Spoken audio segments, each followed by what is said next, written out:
Hello, my dear friends. How are you? I hope you all are fine. Welcome to my channel Law Scholars and Legal Issues. I am Advocate Vanita, as usual, coming back with another important topic that is related to Specific Relief Act. Specific Relief Act का हमारा ये last topic है। उसके बाद क्या एक amendments पे एक टॉपिक और है, वो मैं डिस्कस करवाऊंगी। उसके बाद हमारा specific relief act completely finish हो जाएगा विद डिटेल डिस्कशन। ये फिनिश हुआ है, ऐसा नहीं कि इसको सिर्फ मैंने क्रैश कोर्स के अकॉर्डिंग करवाया है या भागा दौड़ी में आपको सिर्फ वेयर लैंग्वेज करवाई है, ऐसा कुछ नहीं है। इस एक्ट में मैंने एक एक जो बारीकी होती है, माइन्यूट डिटेल जो है आपसे डिस्कस की है, आपको शेयर किया है।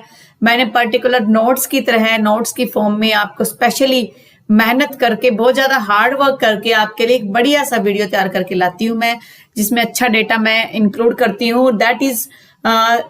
That is the very important part of our lecture. हमारे इस लेक्चर का सबसे इंपॉर्टेंट पार्ट ही वही है, क्योंकि जहां से भी मुझे लगता है कि इस प्रोविजन के तहत, इस प्रोविजन के लिंक में ये पॉइंट्स मुझे डिस्कस करने चाहिए जो प्रीवियस ईयर्स पेपर्स में आए हुए हैं या मेंस के एग्जाम में जहां से क्वेश्चन पूछे गए हैं, मैं स्पेसिफिक रिलीफ एक्ट का एक एक कंसेप्ट आपके साथ अच्छे से शेयर करती हूँ।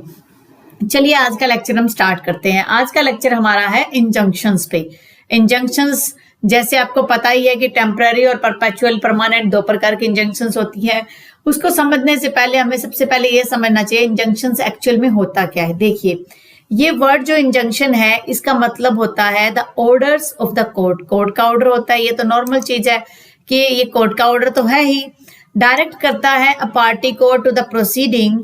जो भी पार्टी या प्रोसीडिंग की उसको डायरेक्ट करेगा, किसी स्ट्रेंजर को नहीं करेगा। टू डू, या तो कोई काम करे वो या कोई काम करने से रोकेगा कोर्ट, किस चीज के लिए, सर्टेन एक्ट।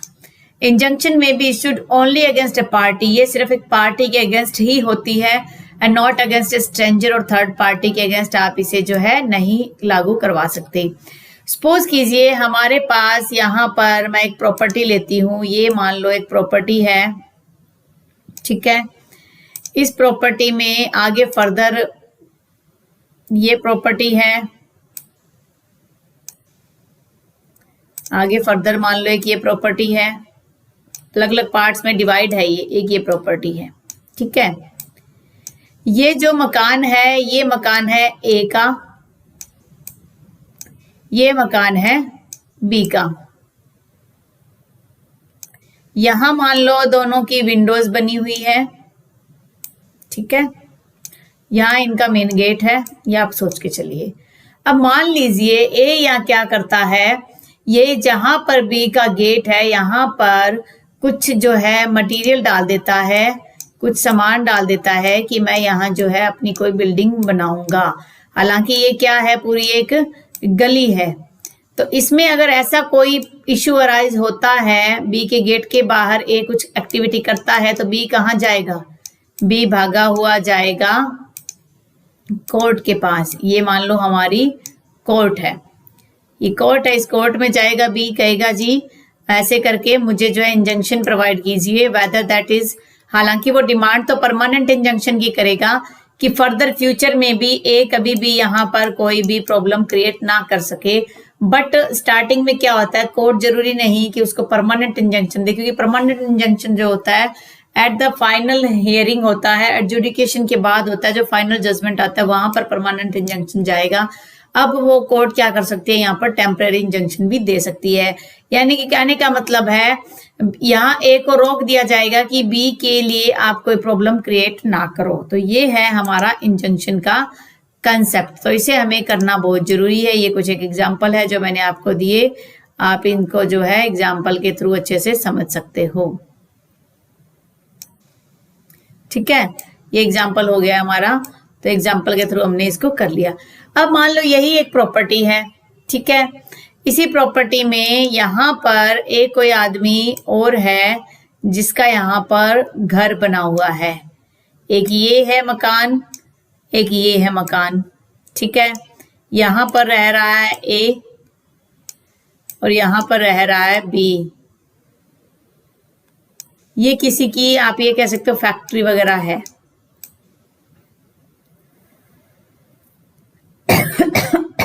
सॉरी, यहाँ पे फैक्ट्री वगैरह है। तो यहाँ क्या होता है, ये फैक्ट्री कुछ टाइम के लिए किसी रीजन से बंद होती है। ए और बी यहाँ कुछ प्लानिंग करते हैं, आपस में कहते हैं ये तो बंद है, इसका जो एरिया है इस एरिया को हम कवर कर लेते हैं, ये वाला एरिया जो हम इसको कवर कर लेते हैं। यहाँ क्या करते हैं, वो कुछ ना कुछ बनाते हैं। अब कुछ टाइम के बाद जो फैक्ट्री ओनर आता है वो देखता है यहाँ से तो रास्ता बंद है, यहाँ पर वो क्या करेगा, वो कोर्ट में जाएगा, कोर्ट में जाके इंजंक्शन की डिमांड करेगा, परमानेंट इंजंक्शन की डिमांड करेगा कि फ्यूचर में ए और बी जो है उसको इस प्रकार से कोई प्रॉब्लम क्रिएट ना कर सके।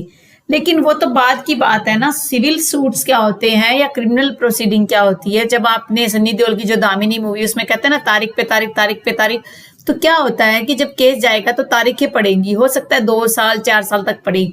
क्या तब तक यहाँ पर ये जो फैक्ट्री है क्या ये बंद रहेगी?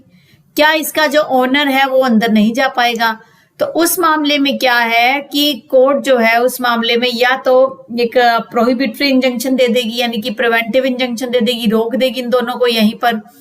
अगर परपेचुअल के लिए, परमानेंट इंजंक्शन के लिए वेट करते हैं तो काफी लॉस हो सकता है इस फैक्ट्री को, तो कोर्ट यहाँ पर अदर टाइप के इंजंक्शन भी प्रोवाइड कर सकती है। चलिए आगे देखते हैं क्या कुछ है।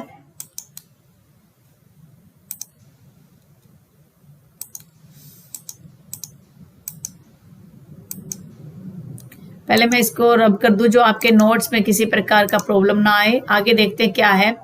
अब मैंने एक चार्ट बनाया हुआ है इंजंक्शन का आपके लिए, इसको मैं थोड़ा छोटा कर देती हूँ जिससे आपको समझ में आ जाएगा ये चार्ट क्या है।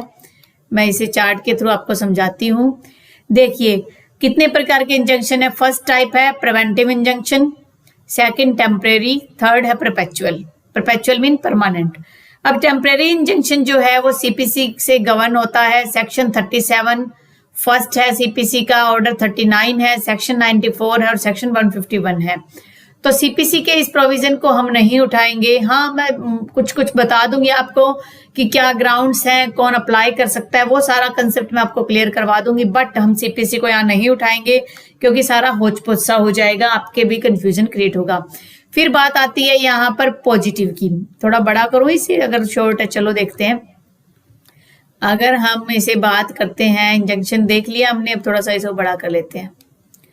पॉजिटिव की जब बात आती है, परपेचुअल होता है परमानेंट, उसमें पॉजिटिव इंजंक्शन जो है मैंडेटरी एक तरीके से टू डू, क्या काम करना है उस काम करने के लिए कोर्ट कहेगी कि आपको ये काम करना मैंडेटरी आपके लिए। अगर कोई बिल्डिंग बनी है, कोई दीवार निकली है, उस दीवार को तोड़ा जा सकता है इस मैंडेटरी के तहत। नेगेटिव इंजंक्शन है, सेक्शन 38 बात करता है नेगेटिव इंजंक्शन की, वो कहता है नॉट टू डू, आपको ये काम नहीं करना, आप यहाँ पर मकान नहीं बनाओगे, आप ये बिल्डिंग नहीं बनाओगे, आप किसी का ईजमेंटरी राइट है, राइट टू एंजॉयमेंट को डिस्ट्रॉय नहीं करोगे। तो इस प्रकार से कोर्ट क्या कर सकती है, वहां पर नॉट टू डू के लिए भी मजबूर कर सकती है पार्टी को कि आपको नहीं करना। फिर आगे क्या है, परपेचुअल इंजंक्शन में आगे फिर 2 हेड्स में से डिवाइड किया जा सकता है। When it can be refused, इसे कब रिफ्यूज किया जा सकता है। सेक्शन 41 में काफी प्रोविजंस दिए हुए हैं, तकरीबन 11 पॉइंट्स हैं, जो 11 कंडीशंस है, 11 फैक्ट्स हैं that can described in a very perfect way that when it can be refused, इसे कब रिफ्यूज किया जा सकता है। When it can be granted, ये कब ग्रांट किया जाता है, सेक्शन 38 में ग्रांट किया जाएगा, सामने वाली पार्टी को कहा जाएगा नॉट टू डू, आप ये काम नहीं करोगे। और जो one it can be refuse के मामले में जो सेक्शन 42 है वो एक्सेप्शन की बात भी करता है।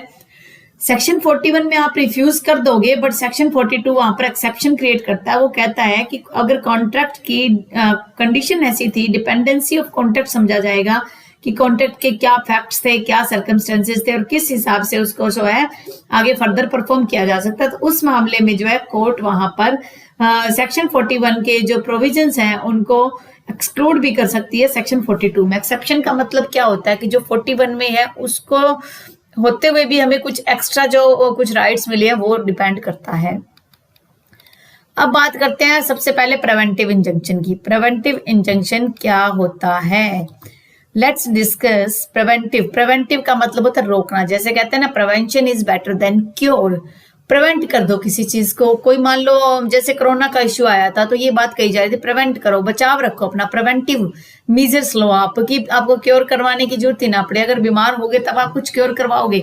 तो preventive relief is said to be such a relief, ये एक ऐसा रिलीफ होता है बाय विच, जिसके तहत क्या होता है, a person is prevented to do an act, person को रोका जाता है टू डू एन एक्ट, किसी एक्ट को करने से, which is not validly liable to do, जिसके लिए वो लीगल सेंस में हकदार नहीं है, यानी कि जो काम करने का वो हकदार नहीं है, अगर कोई व्यक्ति वो एक्ट कर रहा है, उस एक्ट के लिए उसको प्रिवेंट किया जा सकता है, उसको रोका जा सकता है। जैसे गली को कोई बाधित कर देता है, गली में कोई बिल्डिंग बना रहा है, गली को कुछ ऐसे मेंटेन कर रहा है कि सामने वाली पार्टी को प्रॉब्लम हो रही है, उस मामले में जैसे गली में किसी की जो सीवरेज का जो कनेक्शन है वो आप कह सकते हो कि लीक हो रहा है, उससे इतनी ज्यादा स्मेल, गंदी स्मेल बाहर फैल रही है, जिससे क्या है सफोकेशन का डर है, जिससे क्या है बीमारियां हो सकती है। तो उस मामले में कोर्ट में जाके आप प्रिवेंटिव मेजर की बात कर सकते हो। हालांकि जो न्यूसेंस के रिगार्डिंग है या 133 जो सीआरपीसी का कंडीशनल ऑर्डर की बात कर रहा है, तो सीआरपीसी में भी ऐसे प्रोविजन है जहां एसडीएम को पावर्स होती है, वहां अगर आप कंप्लेन कर देते हो तो वो जो है किसी प्रकार के न्यूसेंस को हटा सकता है, एक तरीके से आपको सेफ माहौल प्रोवाइड करवा सकता है। फिर कह रहा है कि one the court prevents A party, जब कोर्ट किसी पार्टी को प्रिवेंट करती है, किस चीज के लिए प्रिवेंट करती है, फ्रॉम डूइंग, कुछ एक्ट करने से रोकने के लिए, कुछ एक्ट कर रहा है उससे प्रिवेंट कर दिया, that which he is under obligation, हालांकि उसका एक कर्तव्य बनता था कि उसे वो नहीं करना, तो इसे क्या कहा जाता है प्रिवेंटिव रिलीफ। देखिए मान लीजिए एक व्यक्ति है कोई, उसको ये कह दिया गया, उसकी ड्यूटी बनती है कि वो खुद भी अपने राइट को एक्सरसाइज करे, दूसरे के लिए भी उसकी एक ड्यूटी बनती है कि आप जो दूसरों को भी परेशान ना करें, लेकिन वो क्या करता है, खुद का घर बिल्कुल साफ रखता है और घर के बाहर कुछ कूड़ा है वो दूसरे आदमी के घर के बाहर इकट्ठा कर देता है, जिससे उस कूड़े से, उस गंदगी से दूसरा जो व्यक्ति है उसको काफी इश्यू अराइज होता है।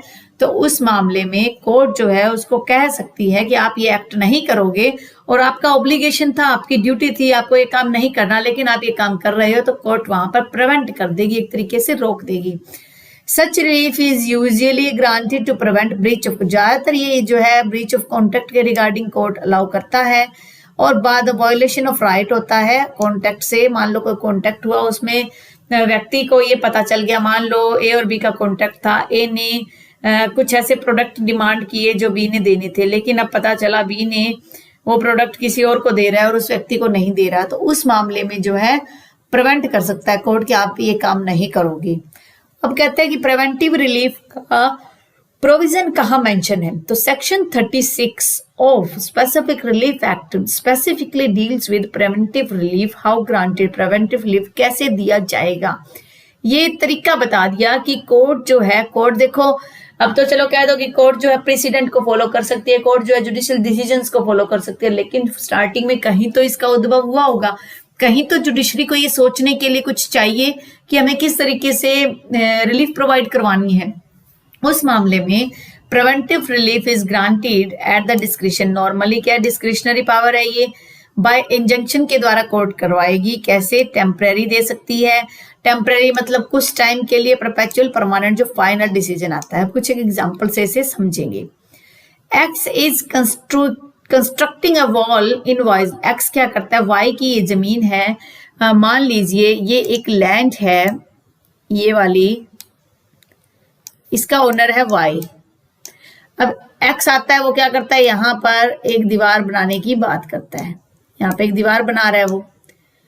Eight the suit of Y by providing him preventive relief X can be prohibited. अब मान लो वाई कोर्ट में जाता है, सूट फाइल करता है, कोर्ट को कहता है जी वो दीवार बना रहा है और ये दीवार अगर बन जाती है तो मेरे को काफी प्रॉब्लम हो जाएगी, इस दीवार के बनने से पहली बात तो ये मेरी प्रॉपर्टी में ट्रेसपास कर रहा है, फर्स्ट थिंग इज ट्रेसपास हो जाएगा।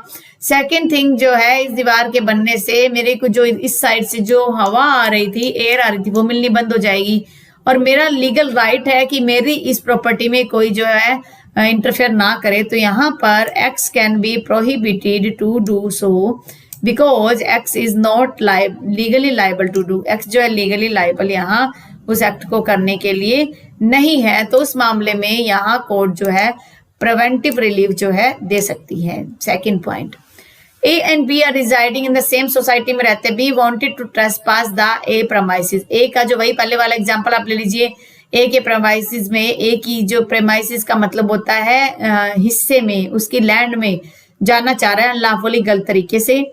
ए क्लेम करता है कंपिटेंट कोर्ट के पास for injunction to direct B, कि वो बी को डायरेक्ट कर दे that B should not enter as a premise, कि बी जो ए के प्रेमाइस में ना आए। Telling not to do a certain kind of act, किसी भी प्रकार का एक्ट ना करना, ना करने देना इज अ प्रिवेंटिव इंजंक्शन, उसे आप क्या कहेंगे? प्रिवेंटिव इंजंक्शन उसे कहेंगे। This is the preventive injunction. Now I can choose the red colour because red is very alarming colour होता है, तो हमें फटाफट माइंड में आते हैं रेड कलर से मार्क हुआ, ये बहुत इंपॉर्टेंट पॉइंट है। ठीक है, आपको मजा आ रहा है अच्छे से? चलो, अच्छे से मजा आ रहा है और आपने चैनल सब्सक्राइब नहीं किया तो कर लीजिए।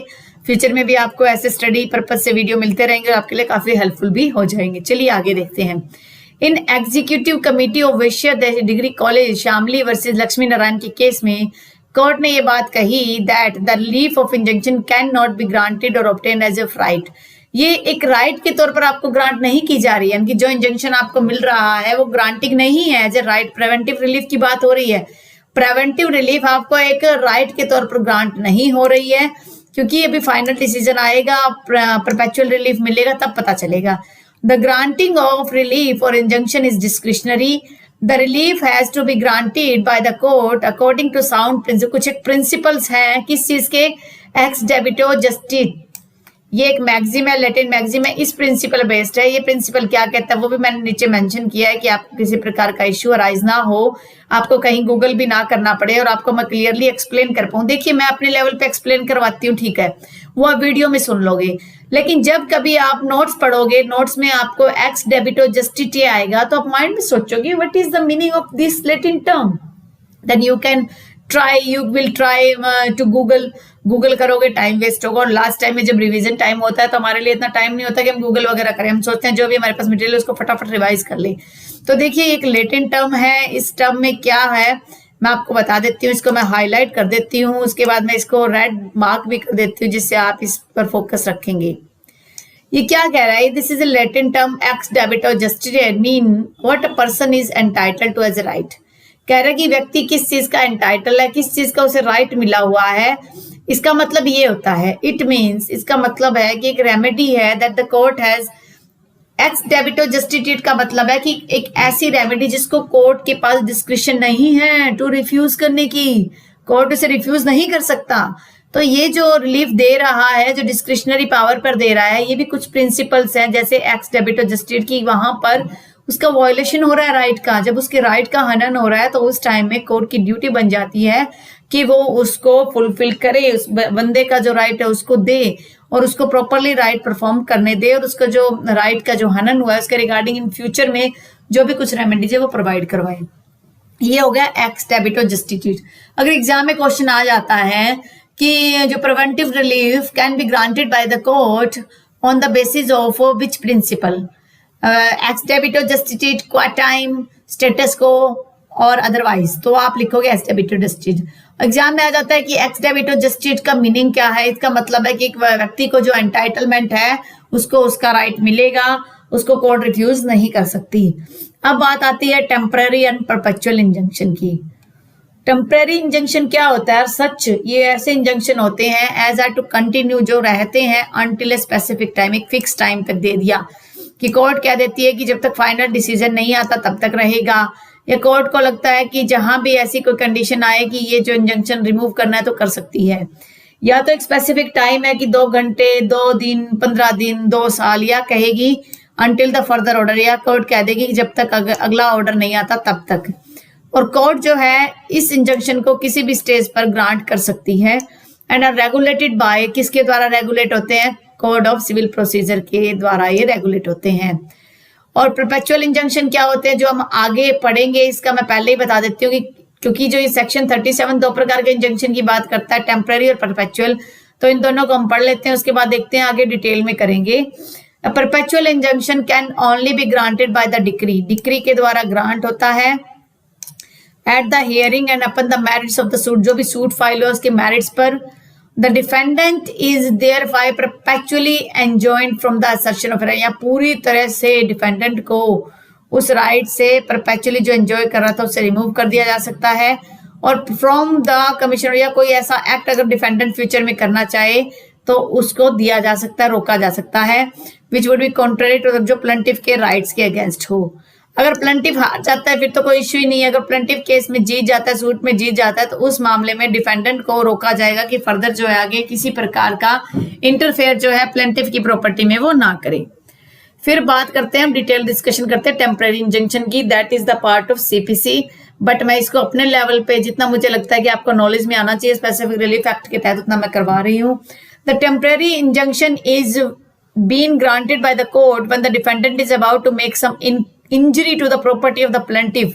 जहां पर डिफेंडेंट को ये लग रहा है डिफेंडेंट के बारे में कि वो इंजरी कर सकता है, क्या कर सकता है, इंजरी कर सकता है to the property of the plaintiff की प्रॉपर्टी पर, एंड थ्रेटन्स, या डर लग रहा है प्लेंटिफ को कि वो डिस्पोज ऑफ कर सकता है प्रॉपर्टी को, या वो थर्ड पार्टी का इंटरेस्ट उस प्रॉपर्टी में क्रिएट कर सकता है। कहने का मतलब है कि कोई प्रॉपर्टी पे इंजंक्शन मांगा है, उसको ये लगता है प्लेंटिफ को कि हो सकता है ये प्रॉपर्टी पे जो है थर्ड पार्टी का कुछ राइट प्रोवाइड करके प्रॉपर्टी का वायलेशन यानी कि उसकी जो वैल्यू जो है उसको रिमूव कर सकता है। उस मामले में इन सच सिचुएशन, उस सिचुएशन में कोर्ट क्या करेगी, द कोर्ट में ग्रांट ए टेम्पररी इंजंक्शन, उस सिचुएशन में ग्रांट कर देगी। क्या, किस चीज के लिए, रिस्ट्रेन, रोक देगी डिफेंडेंट को to do such an act, वो एक्ट ना करे, और मेक और अदर ऑर्डर दे सकती है कि उसको प्रिवेंट करने, रोका जा सके प्लेंटिफ को डिस्पोज करने से, डिस्पोजिशन करने से, और to prevent the causing injury देने के लिए प्लेंटिफ को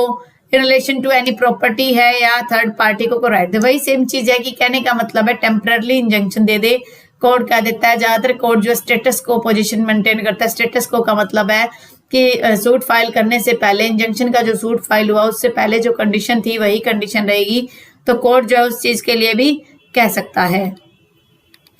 टेम्परेरी इंजंक्शन एक तरीके से इंटरिम रेमेडी होते हैं। इंटरिम का मतलब कुछ टाइम के लिए होते हैं। That is raise to reserve the subject matter existing condition, जहां क्या कर सकता है, स्टेटस को, सब्जेक्ट एग्जिस्टिंग कंडीशन का मतलब है स्टेटस को पोजीशन में ला सकता है, विच में be granted on an interlocutory application. ये जो है सूट फाइल किया, परमानेंट इंजंक्शन का मांगा, उसके बाद कोर्ट जो है बाद में भी इसको इंटरलोक्यूटरी एप्लीकेशन लगाकर, इंटरिम ऑर्डर की एप्लीकेशन लगाकर ऑर्डर के लिए जो है कोर्ट में एप्लीकेशन लगाई जा सकती है और स्टे भी करवाया जा सकता है सूट को। इट्स पर्पज, इसका पर्पज है कि जो प्रिवेंट कर दे, जो भी सस्पेंड हो रहे थे प्लेंटिफ के राइट, उन राइट्स को प्रिवेंट किया जा सके, रोका जा सके। सेक्शन 94 जो सीपीसी का है वो प्रोवाइड करता है सप्लीमेंटल प्रोसीडिंग है, टाइटल ही उसका सप्लीमेंटल प्रोसीडिंग है, so that plaintiff can prevent this right. Where in section 94 और 94 का सी पार्ट और ए पार्ट जो है वो ये कहता है कि द कोर्ट में grant temporary injunction to make such other कुछ अदर ऑर्डर्स देने के लिए, इंटरिम ऑर्डर देने के लिए ग्रांट कर सकती है। These are temporary injunction because its validity is until the further order। इसकी वैलिडिटी क्या तक है, फर्दर ऑर्डर तक है कोर्ट के या final decree of the case है। फिर further the ad interim injunction grant की जा सकती है पेंडेंसी ऑफ द एप्लीकेशन में, लिस्ट पेंडेंसी से बोलते हैं, या till the disposal of application तक। रामेश्वरी देवी वर्सेस निर्मला देवी का 2011 का केस है, उसमें सुप्रीम कोर्ट ने ये बात कही थी, the court should be extremely careful. Court को क्या रहना पड़ेगा, बहुत ज्यादा सावधान रहना पड़ेगा और किसी प्रकार की लापरवाही नहीं करेगा जब भी ex parte ad interim injunction देता है, स्टे करता है। कई बार क्या होता है कि कोर्ट क्या करती है, एक पार्टी के कहने पर ही वो एक्स पार्टी ऑर्डर कर देती है। एक्स पार्टी ऑर्डर से क्या है, सामने वाले पार्टी को राइट टू हियरिंग नहीं दिया गया, उसके राइट का वायोलेशन हो रहा है, the principle of natural justice violet हो रहा है। तो उस मामले में कोर्ट ने स्पेशली एक हिदायत दे दी लोअर कोर्ट्स को कि जब भी आप एड इंटरिम इंजंक्शन दोगे, स्टे करोगे ऑर्डर्स को, तो उसके लिए क्या होगा, एक्सट्रीमली केयरफुल तरीके से और कॉशन लेना पड़ेगा। आपने काफी ज्यादा एक तरीके से कहते हैं ना कि प्रिकॉशन कहते हैं जिसे, वो लेना पड़ेगा। ऑर्डिनरली ये short notice should be issued, एक छोटा सा नोटिस जरूर दिया जाएगा किसको, डिफेंडेंट को, रेस्पोंडेंट को, and only after hearing both the parties, दोनों पार्टी को सुनने के बाद ही the court can pass appropriate order pass कर सकती है। तो ये जो इम्पोर्टेंट पॉइंट है कि कोर्ट जो है हड़बड़ी में कोई भी ऑर्डर पास नहीं करेगी।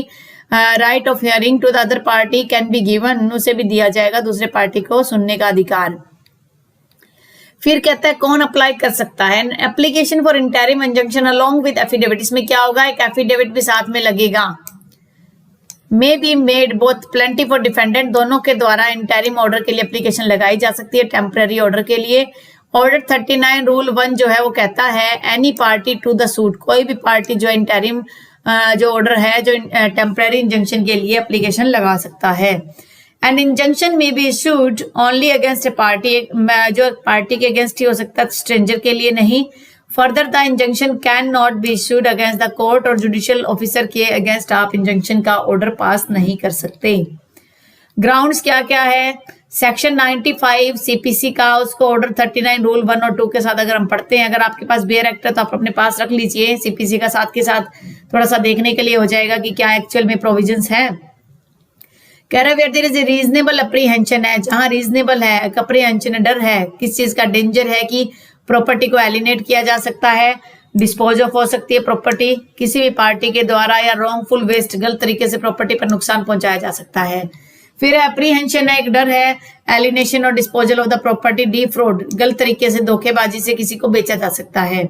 जहां पर या डिफेंडेंट का ये डर है कि थ्रेटन्स है कि वो डिस्पोज कर सकता है प्लेंटिफ की प्रॉपर्टी को और कोज इंजरी क्रिएट कर सकता है प्लेंटिफ के इंटरेस्ट को, और अदरवाइज इंजरी कर सकता है इन रिलेशन टू डिस्प्यूट, जो प्रॉपर्टी का इश्यू है वहां पर, प्रॉपर्टी का जो इश्यू है सब्जेक्ट मैटर बोलते हैं, सब्जेक्ट मैटर के रिगार्डिंग अगर ऐसा कोई डर लग रहा है डिपेंडेंट के रिगार्डिंग, तो जो है वहां पर एप्लीकेशन फाइल हो सकती है। जहां पर डिपेंडेंट जो है ये लग रहा है कि डिपेंडेंट जो है commit of breach of contract भी कर सकता है, उस मामले में एनी अदर इंजरी कोई लगता है कोर्ट को कि वहां पर व्यक्ति को लग रहा है कि कोई और भी नुकसान पहुंचा सकता है, मेरी प्रॉपर्टी की कीमत डाउन कर सकता है, उस मामले में the court is of the opinion that, और जहां पर कोर्ट को लगता है, कोर्ट की राय है, is of the opinion that for protection of interest of any party, किसी भी पार्टी के इंटरेस्ट के लिए प्रोटेक्ट करने के लिए, इंटरेस्ट ऑफ जस्टिस के लिए क्या है इंजंक्शन रिक्वायर्ड है, तो उस मामले में कोर्ट भी अलाउ कर सकता है। अब तो ये तो थे ग्राउंड्स, किस ग्राउंड पे इंजंक्शन मिल सकता है, ये है मूवी अप्लाई, कौन अप्लाई कर सकता है। अब बात आती है बेसिक प्रिंसिपल्स क्या है, किस प्रिंसिपल पर अब जज जो है वो डिसाइड करेगा कि यहाँ पर इंजंक्शन कैन बी गिवन और not, the interlocutory order, the temporary injunction can be granted और not, that is dependent on the basic principle that we have to discuss now. No hard and fast rule can be laid down for guidance of the court. Court के लिए guidance का कोई hard और fast rule नहीं है, कोई fix rule नहीं है। Therefore it is well settled that ये एक प्रिंसिपल है, before granting temporary injunction the judges has to consider whether the application is falling into ये कैटेगरी में फॉल कर रहा है एप्लीकेशन या नहीं, वो देख लेते हैं क्या है। फर्स्ट है प्राइमा फेसाई केस, मान लीजिए कोर्ट के पास मैटर आया, कोर्ट को देखते ही लग गया कि हाँ लग रहा है यहाँ पर प्राइमा फेसाई का मतलब है कि यहाँ पर जैसे प्रॉपर्टी के राइट के बारे में है कि मैं उसका ओनर हूँ, उसके रिगार्डिंग कोई केस फाइल हो रहा है, सूट फाइल हो रहा है, उसमें जो है सबसे पहले क्या होता है, जो फड़त वगैरह होती है, जो जमाबंदी जिसे बोलते हैं, जो गवर्नमेंट जो डॉक्यूमेंट्स ऑफ प्रॉपर्टीज है that can be submitted along with the suit, तो सूट के साथ उसे भी सबमिट करना पड़ेगा। तो कह रहा है कि इन एप्लीकेशन द एप्लीकेंट यानी कि जो शिकायत करता है प्लेंटिफ है must make out a prima facie case in support of the right, जो भी राइट्स वो क्लेम कर रहा है उसके रिगार्डिंग उसे प्रूफ देना पड़ेगा।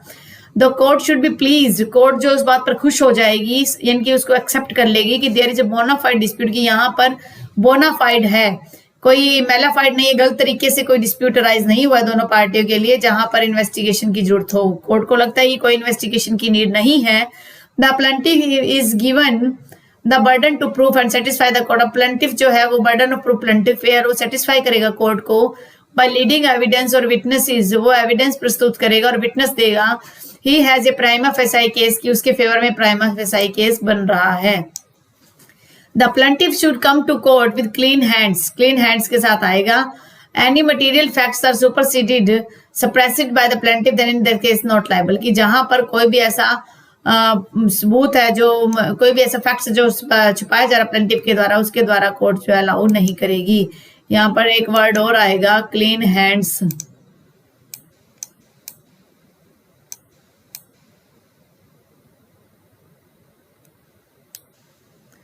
क्लीन हैंड्स के साथ आना चाहिए। ऐसा नहीं कि उसी ने तो सामने वाले की प्रॉपर्टी को नुकसान पहुंचाया और अब वहीं पर कोई राइट अराइज वो अपना राइट लेके आ गया, तो ऐसा नहीं होना चाहिए।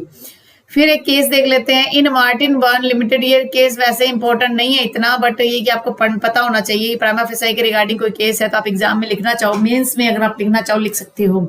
Supreme court held that a prima facie case does not mean a case prove to the hilt, कि केस प्रूव करना नहीं है प्राइमा फेसाई का मतलब। प्राइमा में ऐसा नहीं कि उसे सारे के सारे एविडेंस ला देने हैं कि हाँ मेरा यहाँ पर सबूत है, ये साबित हो रहा है, but a case which can be said to be established, तो ऐसे एस्टेब्लिशमेंट होनी चाहिए कि एविडेंस जो वो दे रहा है वो उसके सपोर्ट में है, जिस पर विश्वास किया जा सके। It does not involve the determination of the conflict of evidence, दोनों के बीच में क्या विवाद हुआ उसका कोई भी सबूत देने की जरूरत नहीं है, और complex question of fact of law है वो भी देना जरूरी नहीं है, जो डिटेल आर्ग्यूमेंट में बाद में जरूरत पड़ेगी।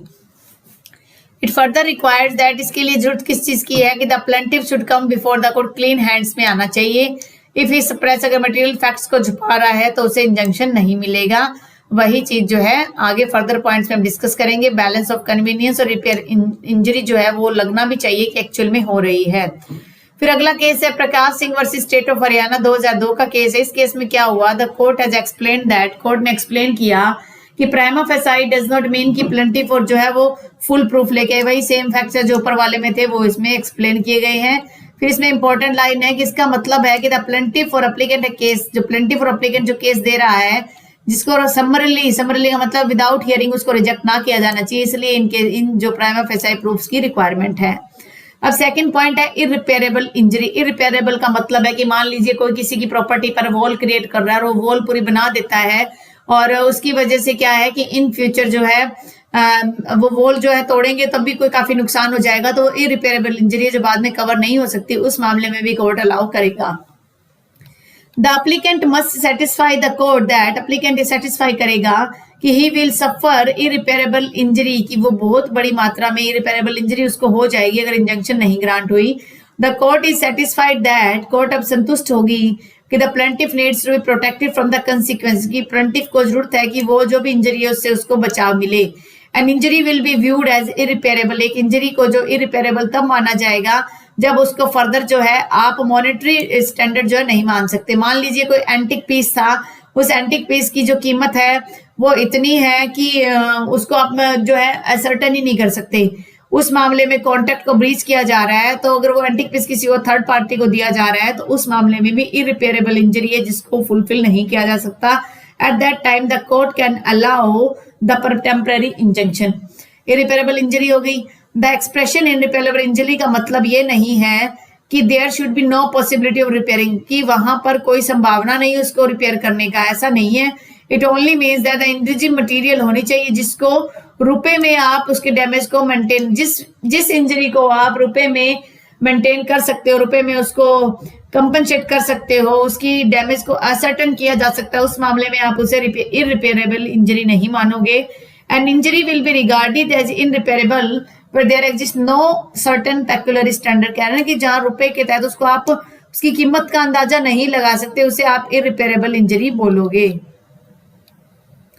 Supreme Court in Shanti Kumar Panda versus Shakuntala Devi की केस में कोर्ट ने कहा at the stage of passing an interlocutory order such an as on an application for grant of ad interim injunction under rule 1 or 2, competent court shall have to form its competent court, जो भी court है जहां पर वो matter आया है पहले वो फॉर्म करेगी अपनी ओपिनियन कि प्राइमा फेसाई केस बन रहा है, बैलेंस ऑफ कन्वीनियंस बन रहा है, इररिपेयरेबल इंजरी बन रही है, जो तीनों के तीनों पिलर है उनको वो वहां पर एक्सरसाइज करेगी। आगे देखेंगे हम इररिपेयरेबल इंजरी के बाद जो बैलेंस ऑफ कन्वीनियंस क्या होता है वो हम देखेंगे।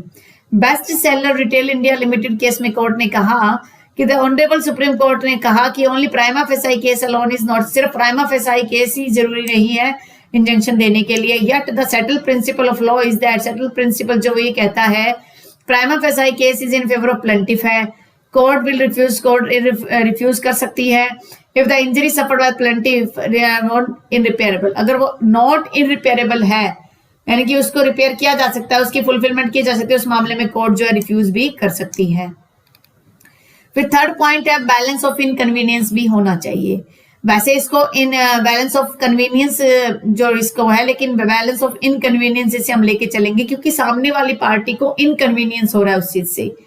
The application must prove in this, वैसे इसको आप कन्वीनियंस पढ़ के चलिए क्योंकि कन्वीनियंस ही, अगर आप किसी जजमेंट का रेफरेंस देखो उसमें कन्वीनियंस वर्ड यूज हुआ है तो आप कन्वीनियंस इसे लेके चलिए कि कन्वीनियंस है, बट वैसे मेरे अकॉर्डिंग बैलेंस ऑफ इनकन्वीनियंस होना चाहिए। कुछ एक होता है बैलेंस ऑफ इनकन्वीनियंस भी कहते हैं, इसलिए मैंने इनकन्वीनियंस के थ्रू आपको समझाने का प्रयास किया है।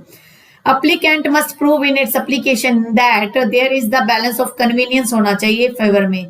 कंपैरेटिव मिसचीफ, किसी ने खुद ही मिसचीफ कर दी है और हार्डशिप क्रिएट कर दिया है कि दूसरे के लिए समस्या खड़ी कर दी है, इनकन्वीनियंस हो रहा है। मान लो ए और बी है, ए ने क्या कर दिया, खुद तो गली में दीवार निकाल रहा है, गली में कोई न्यूसेंस क्रिएट कर रहा है और खुद ही जाके कोर्ट में वो डिमांड कर रहा है, तो उस मामले में कुछ नहीं हो सकता। कन्वीनियंस भी सामने वाले, अगर मान लो दीवार निकाली है इन्हें, बिकॉज दीवार से कोई फर्क नहीं पड़ रहा, उसको कोई इश्यू नहीं है, तो वो बैलेंस ऑफ इनकन्वीनियंस आ जाएगा। उसको कन्वीनियंस को प्रॉब्लम ही नहीं है, तो उसको कन्वीनियंस तो हो ही रहा है कि उसको सुविधा तो हो ही उस चीज की। अगर उसको असुविधा, कन्वीनियंस का मतलब सुविधा, इनकन्वीनियंस का मतलब असुविधा, अगर सामने वाले पार्टी को असुविधा हो रही है किसी व्यक्ति के एक्ट से, तब जाके वो बैलेंस और इनकन्वीनियंस की कैटेगरी में आएगा। If the injunction is been refuse, कहता है कि अगर मान लो बैलेंस ऑफ इनकन्वीनियंस हो रहा है और इंजंक्शन अगर रिफ्यूज कर दी गई है, तो उस मामले में जो है कोर्ट जो है काफी अपने आप को समझेगी, वहां पर कंसीडर करेगी कि क्या ये कुछ इश्यू राइज हो रहे हैं। The balance of convenience comes into the picture when there is a doubt, जहां पर कोई डाउट राइज हो रहा है ना कि क्या एक्चुअल में रेमेडी देनी चाहिए या नहीं देनी चाहिए, उस मामले में बैलेंस ऑफ कन्वीनियंस प्रिंसिपल को लाया जाएगा। विकास चंद्रा देव वर्सेस विजय मिनरल्स प्राइवेट लिमिटेड के केस में क्या हुआ था, जो कोलकाता हाई कोर्ट थी उसने ऑब्जर्व किया था कि जो इश्यू ऑफ बैलेंस कन्वीनियंस को, द कोर्ट ने ये बात मानी कि जो एक ओवरव्यू देखते हैं तो उसका मतलब ये है कि बैलेंस ऑफ इनकन्वीनियंस का कंसेप्ट देखते हैं तो सिलेंडर है वो फेवर में आ रहा है, बट डज नॉट मीन, इसका ये मतलब नहीं एंड सजेस्ट, इसका ये सुझाव नहीं है कि सिर्फ एक साइड का ही बैलेंस आप देखोगे, दूसरी साइड का भी बैलेंस आपको देखना पड़ेगा। There must be proper balance होना चाहिए दोनों साइड का, तब जाके आप जो है बैलेंस ऑफ इनकन्वीनियंस का प्रिंसिपल लेकर आओगे। फिर फोर्थ पॉइंट है, he who comes into equity must come with clean hands, कि जो व्यक्ति कोर्ट में आ रहा है वो उसके क्लीन हैंड्स होने चाहिए, मेलाफाइड इंटेंशन ना हो कि खुद ही तो गलती करे, खुद ही कोर्ट में इंजंक्शन लेने आ जाए, ऐसा नहीं होना चाहिए। The person seeking relief must not himself guilty of, वो खुद जो है गिल्टी नहीं होना चाहिए लीगल एक्ट का और इमोरल एक्ट का। With regard to same transaction which would disqualify him, जो उसे क्या डिस्क्वालीफाई कर देगी, अयोग्य कर देगी कोर्ट में। The court of equity will take into consideration, जो कोर्ट ऑफ इक्विटी को कंसिडरेशन में लिया जाए, इक्विटी का मतलब है बैलेंस देखा जाएगा, न्याय संगत देखा जाएगा। The personal conduct of the plaintiff in the transaction dispute and if he had not sought the help of the clean, अगर क्लीन हैंड से नहीं आया है तो कोर्ट क्या कर देगी, will refuse to grant him relief, तो रिलीफ नहीं देगी। फिर कुछ अदर फैक्टर्स को भी कोर्ट देखेगी। The court also consider some other factors before granting injunction, को देने से पहले कुछ अदर फैक्टर्स को देखेगी। The relief of injunction may be refused on the ground of delay, अगर जानबूझ के किसी ने डिले कर दिया, लेचिज हो गया है, कोई डिले कर दिया है, देरी हो गई है, जानबूझ के लेचिज का जानबूझ के देरी की है, एक्विसेंस का मतलब उसे पता था कि देरी करने से कुछ इश्यू राइज होगा, या whether the applicant has not come, या क्लीन हैंड से नहीं आया, या मान लो उसने फैक्ट्स को छुपाया है, तो ये सारे के सारे मैटर जो हैं वो कंसीडर करेगी court. Monetary compensation, adequate relief है, तो उन सब मामलों में कोर्ट जो है कंसीडर करेगी। तो आज का कंसेप्ट जो है हमारा टेम्परेरी इंजंक्शन, प्रिवेंटिव इंजंक्शन हो चुका है। नेक्स्ट क्लास में मैंडेटरी इंजंक्शन करेंगे और साथ के साथ जो सेक्शन 41, 42 उसको डिस्कस करेंगे। परपेचुअल इंजंक्शन भी हमारा रहता है, उसको भी हम डिस्कस करेंगे नेक्स्ट क्लास में। तो नेक्स्ट का क्लास और भी ज्यादा इंटरेस्टिंग होने वाला है, तो आपको नेक्स्ट क्लास भी जरूर जो है कंटिन्यू करनी चाहिए। आई होप आपने आज का ये वीडियो एंजॉय किया होगा और आपको एक कंसेप्ट अच्छे से क्लियर हो गया होगा। अगर फिर भी आपको किसी प्रकार का डाउट रह जाता है, I humbly request you to comment me, और आप मुझे कमेंट भी कर सकते हैं, सजेशन भी दे सकते हैं। देखिए व्हाट्सएप पे किसी प्रकार के मैसेजेस आप मत कीजिएगा, ना कॉल कीजिए, क्योंकि मुझे काफी इनकन्वीनियंस होता है उससे। तो आप मुझे भी कन्वीनियंस फील करवाइए और खुद भी कन्वीनियंस फील कीजिए, और मैं इसी प्रकार से लेक्चर आपके लिए लाती रहूंगी। आप मुझे कमेंट कर दीजिए। मेरे वीडियोज अगर आप लाइक करते हो और कमेंट करते हो तो मुझे थोड़ा सा मोटिवेशन मिलता है कि हाँ मेरे वीडियो को अप्रिशिएट किया जा रहा है, और मुझे फिर उससे क्या है तो ज्यादा हार्डवर्क करने की इच्छा भी होती है। और कोरोना का अभी तक इश्यू है, तो अपनी प्रिकॉशंस आप जरूर रखिए, क्योंकि because precaution is better than cure, prevention is better than cure. और आप अपना हार्डवर्क भी करते रहिए, ऑब्जेक्टिव टेस्ट पेपर को प्रैक्टिस कीजिए, पिछला जो कंसेप्ट आपने क्लियर कर लिया उसको रिवाइज कीजिए, बेयर एक्ट रिवीजन करते रहिए। Stay home, stay safe and stay healthy. Thank you for watching. Have a nice day.